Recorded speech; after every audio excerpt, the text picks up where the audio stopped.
Unit 6. Entertaining. Track 50.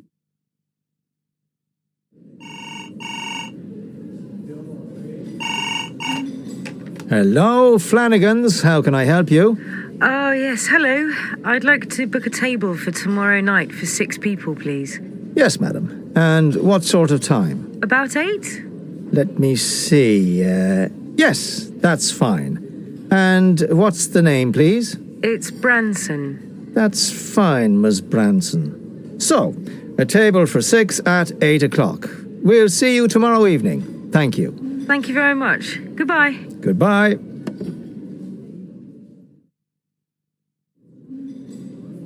Good evening. Do you have a reservation? Oh, hello, yes. It should be under the name of Branson. Yes, here we are. A table for 6.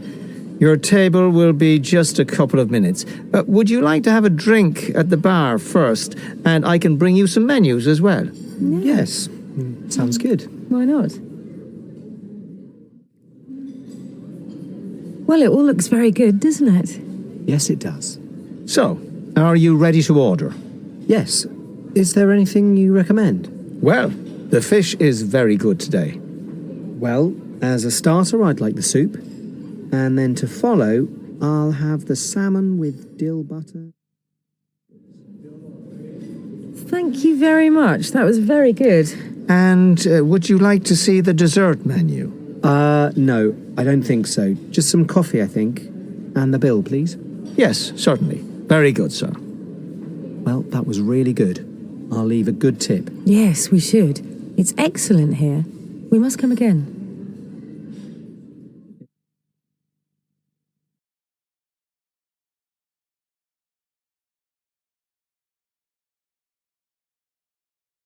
Unit 6. Entertaining. Track 51. Can you tell us about your company? My company is the Cavendish Consultancy. It is a corporate entertainment and corporate event company based in West London. It operates in all sports, show business and performing arts, mainly in the United Kingdom, but we also tender for overseas events, which gives us the opportunity to spread our knowledge and skills and expertise around the world. What are the most popular events for corporate entertaining? The most popular events remain the major sports and the major events in those sports. Within sports, it does vary. For example, those sports where the rules are fairly simple and straightforward are more popular. Thus, cricket, which is a personal like of mine, is not actually one of the most popular because the rules are fairly complicated. Horse racing is very successful. Football, soccer, as it's called in many countries around the world, but football in England is very popular. Motor racing works well. And then moving on to the entertainment side, the theatre, pop concerts, musicals particularly. For a number of years, Phantom of the Opera has been very popular in New York and in London and in many other cities around the world where it has showed.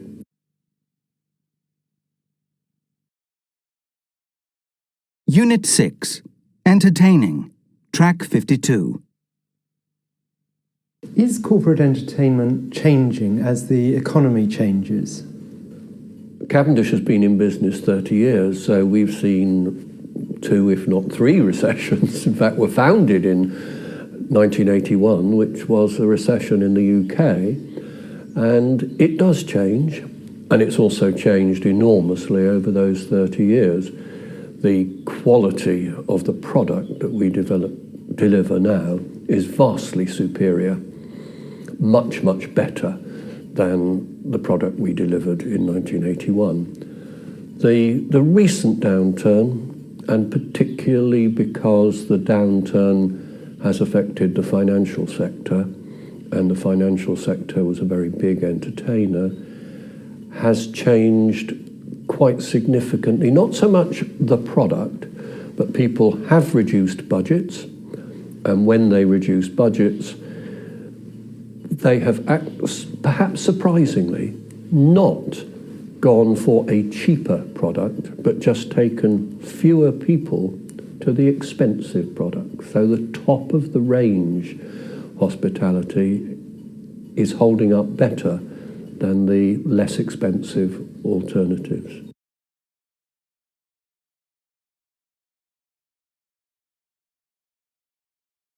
Unit 6, Entertaining, Track 53. What do you think makes a corporate event successful? First, you have to identify your aim, your purpose in entertaining people at this particular event. That's absolutely key. If you don't know why you're doing it, probably don't do it. Then, having identified why you're doing it, it's all the planning and all the little things. You can have the very best sporting event, the very best pop concert, but if the little things go wrong, that's what people remember. So it's contingency planning, it's having backups. If it rains, have some umbrellas there. The catering is absolutely vital. People now expect a very high standard of food and drink. And then bear in mind that it is the staff on the day who will meet all the guests. It's not the overall event organiser. I can't meet every guest at every Cavendish event. It's the quality and the training and the briefing of the staff that you employ on the day is absolutely key. And the last thing I would say is always follow up afterwards. And I think that gives the opportunity to cement the relationship. Did you enjoy the day? What else would you like to go to? And those sorts of things.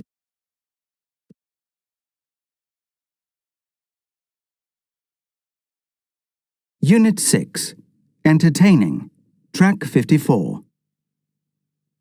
The most extravagant event I ever heard of was in July 1998, when the British Grand Prix, the motor race at Silverstone, was on the same day as the FIFA Soccer World Cup final in Paris. And it was then possible to get a helicopter from central London to Silverstone. Now, Silverstone is about 60 miles, 100 kilometres northwest of London. So you helicoptered to the ground, you watched Michael Schumacher win the race, you helicoptered back to London Heathrow, the big airport just to the west of London, and then you flew in an aeroplane that was then the best aeroplane in the world, Concorde, to Paris. It didn't go supersonic, that is above the speed of sound, but you did go to Paris in Concorde and flew back that night. So in less than 24 hours, you had seen a Formula One motor race and the World Cup final.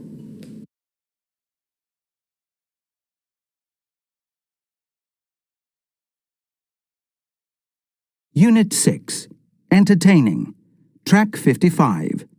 Conversation 1. Hello, I'm Liz. Oh, hello again, Liz. How are you? It's Jane. We met in Paris last year. Oh, yes! I didn't recognize you. Your hair is a bit different. I'm fine. And what about you? I'm very well, thanks. And how's business? It's going really well, especially in Italy. Great. Unit 6, Entertaining, Track 56. Conversation 2. James, have you met Sam Clark? No. Hello, Sam. Good to meet you. I think we both know Mike Upton. We worked together in Turkey. Oh, yes, Mike. He's in China now. Really? I didn't know that. Give him my regards next time you see him. Yes, I will.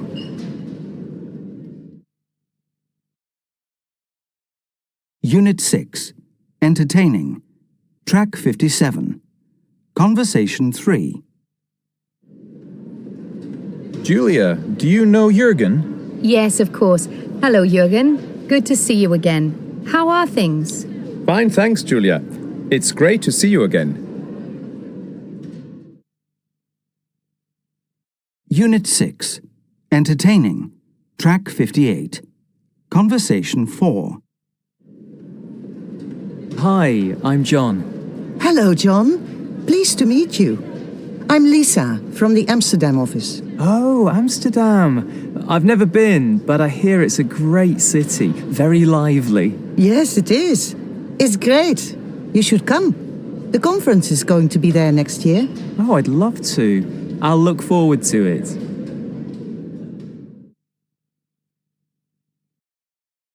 Unit 6. Entertaining. Track 59. Conversation 5. Carla, I'd like you to meet one of our best customers, Linda Eriksson from SRT in Sweden. Hello, Linda. Great to meet you at last. I've heard a lot about you. Not all bad, I hope. Not at all. It's great to be able to put a face to a name. Absolutely.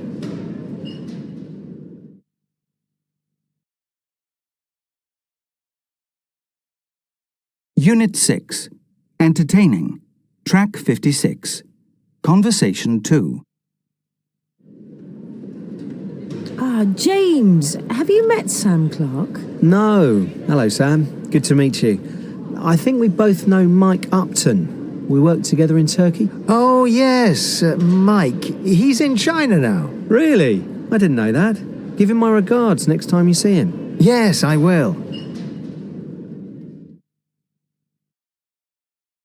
Unit 6. Entertaining. Track 58. Conversation 4. Hi, I'm John. Hello, John. Pleased to meet you. I'm Lisa from the Amsterdam office. Oh, Amsterdam. I've never been, but I hear it's a great city. Very lively. Yes, it is. It's great. You should come. The conference is going to be there next year. Oh, I'd love to. I'll look forward to it.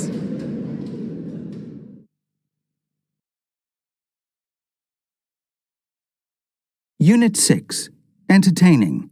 Track 60. It's not going to be easy to please everyone, Kate. What are the most important things, do you think? Actually, I've made a list of things we'll need. Shall I go through it with you? Yeah, go ahead. Right. Well, we're looking for a hotel that's good value for money. It's a priority for us because we've got to keep costs down. The conference centre must have a really big room for, say, 100 people, because there will be some presentations that everyone must attend. And we'll need at least 4 meeting rooms. We're going to have quite a few workshops and training sessions, as we usually do. Yes, and the meeting rooms will need to be quite big, Kate, with enough room for, say, 25 participants. Even more if it's a popular session. Yeah, good point. We have to think carefully about the location for the conference. If possible, it shouldn't be too far away from an airport. Most people will be arriving by air. We don't want them to have problems finding the hotel, like they did last year. A shuttle service from the airport to the hotel would be a plus, don't you think? Yeah, but not all hotels offer that facility. True. One other thing, it's important that the centre has good leisure facilities. We want staff to enjoy themselves as well as take part in work sessions. Don't forget, they're free on Friday, and they could also have some free time early on Monday as well. Right. We certainly don't want them to go away complaining they didn't enjoy themselves or have enough time to buy presents for friends and relatives. Yeah. There'll be a gala dinner on the Sunday evening. They should enjoy that. It'll be an opportunity for everyone to relax, do some networking, and meet colleagues from all over the world.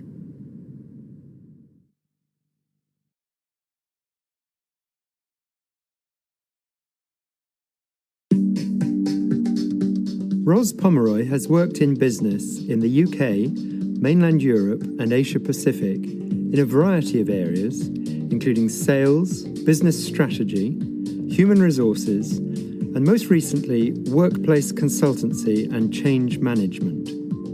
She has an MBA from the London Business School and is a trained executive coach. Ros, what are the most important considerations when choosing a conference location? There are 3 types of considerations for any conference organiser. Firstly, the practical. The venue itself, its quality, and the service provided. The location, the distance to travel, the capacity of the venue, and, importantly, the cost. The second type of consideration is about whether the venue is a place that will allow the objectives of the conference to be met. So in this example, the conference objectives are to allow networking, to allow people to discuss the marketing strategy of the company, and a reward and thank you for the employees for all their hard work. And the third type of consideration is what is it that the venue symbolises? So what message does it say about the company and its ambitions? What is it saying to its employees? So, as an example, if a company is looking to find ways of becoming more efficient or save costs, then staging a conference at a very luxurious and expensive hotel would symbolise the wrong things. What do you think of each of the possible locations? Well, starting with the Sea Green Hotel in Florida, I think it scores well on practical factors such as location, capacity, facilities, and cost. And the fact that there is no airport shuttle, I think, can be easily overcome by arranging transport independently. The second possible venue, which is the Bamboo Conference Centre in Macau in southeast China, is also good on practical considerations, and Macau is part of an emerging market. Discussing new products and services in a market like this would be important for the company. The Hotel Port Ouvert in Monaco looks like a good place to reward and thank staff, but the cost is right at the limit of the budget, which doesn't allow for any extras. And the conference hall has a capacity of more than 500, which is in fact too big for this event. And finally, there is the Hotel Steffenberg in Sweden, which has a very different feel to it. If the objective of the conference is to get away from it all, to provide time for relaxation, and also to spend a lot of time discussing the business objectives and the marketing strategies of the company, then it could be a good option. If all the delegates are golfers, then they will value the leisure facilities, which might be enough to outweigh the big disadvantage of the distance from the airport. Which location would you choose and why? Well, I would choose the Bamboo Conference Centre in Macau, and there are 3 sets of reasons for this. Firstly, the practical factors. The location is close to the airport. The cost per delegate is well within the budget, so there's room for extras. And the conference hall itself is large, but not too large.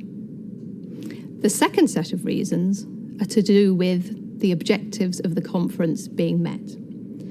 So the leisure and shopping facilities are a good way of thanking the participants for all their hard work.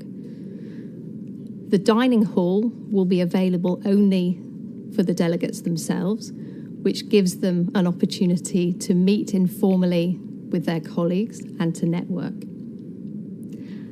And there are a number of smaller seminar rooms which allows for group discussions to take place to discuss business strategy. And the third reason is about the location in China, which is a fast-growing economy and will be important for the company to consider when it discusses its product and marketing strategy.